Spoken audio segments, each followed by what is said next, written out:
A,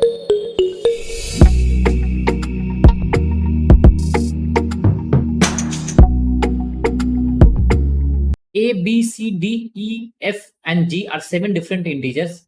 When properly arranged, they are consecutive integers lying between 30 and 39.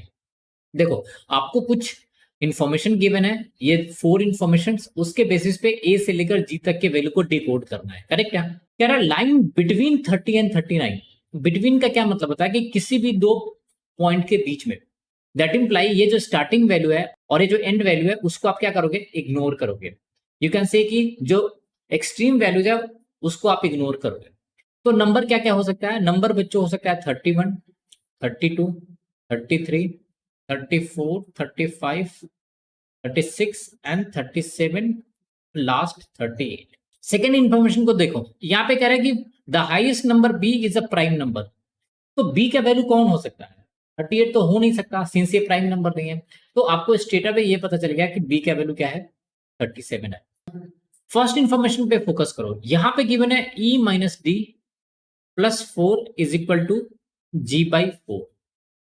सारे value ए से लेकर जी तक क्या है, इंटीग्रल वैल्यू है. तो जी को 4 का मल्टीपल होना होगा. तो जी का वैल्यू या तो 32 हो सकता है, नहीं तो जी का वैल्यू क्या हो सकता है, 36. इसके अलावा कोई भी नंबर नहीं है जो 4 का मल्टीपल है, करेक्ट है? इसको थोड़ी देर के लिए एज इट इज रहने दो, आप फोकस करो थर्ड इंफॉर्मेशन पे. तो यहां पे कह रहा है C minus G is equal to बच्चों ये है बी माइनस ए के. आप ए को लेफ्ट हैंड साइड में ले लो और जी को राइट हैंड साइड में.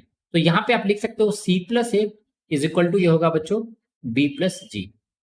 अब देखो, यहां ऑलरेडी गिवन था कि बी एक हाईएस्ट नंबर है और जी के लिए दो पॉसिबल वैल्यू है, एक 32 और एक 36. देखो यहां पे अगर आप लिटिल बिट कॉमन सेंस का यूज करोगे तो आप स्टेटा पे ये बोल सकते हो कि जी का वैल्यू 36 हो ही नहीं सकता.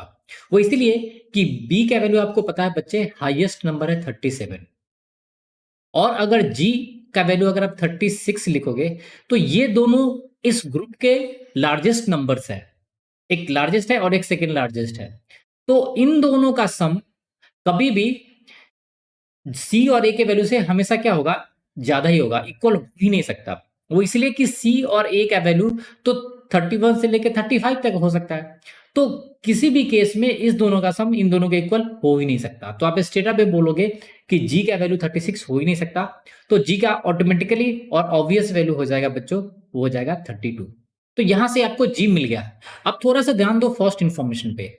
यहां पे है E minus D plus 4 is equal to G by 4. तो 32/4 लिखोगे तो ये बच जाएगा 8. तो यहां से ई माइनस डी का डिफरेंस कितना हो जाएगा बच्चों, वो हो जाएगा 4. इट मीन्स जब भी ई और डी का वैल्यू लोगे तो वो पेयर में होगा और दोनों के बीच में 4 का गैप होगा. अब ध्यान से देखो, ये कौन कौन पेयर हो सकता है? क्या 33 और 37 पेयर हो सकता है क्या ई और डी के लिए? बिल्कुल भी नहीं. वो इसलिए कि यहाँ पे 37 पे बी ऑलरेडी ऑक्युपाई है, तो आप ई को प्लेस ही नहीं कर सकते. क्या 36 और 32 पेयर हो सकता है? बिल्कुल नहीं हो सकता. वो इसलिए कि अगर आप मान ले आप ई को 36 बोल रहे हो तो डी को 32 होना पड़ेगा, लेकिन यहाँ पे जी ऑलरेडी ऑक्युपाइड है 32 पे. तो ई माइनस डी के लिए एक ही पेयर बचता है, वो होगा 31 और 35 का. ई को रखना पड़ेगा आपको 35 पे, डी को रखना पड़ेगा 31 पे. तो इन दोनों का डिफरेंस क्या हो जाएगा, 4 हो जाएगा. अगर आप फोर्थ इंफॉर्मेशन को देखोगे तो यहां पे कह रहा है A is not an even number. तो अगर ए इवन नंबर नहीं है तो ए का ऑब्वियस पोजीशन कौन सा होगा, 33. तो आपके पास 5 इंफॉर्मेशन स्टेटा पे पता चल गया. अब थर्ड का यूज कर लो. यहां पे गिवन है C minus G is equal to given था बच्चों बी माइनस ए.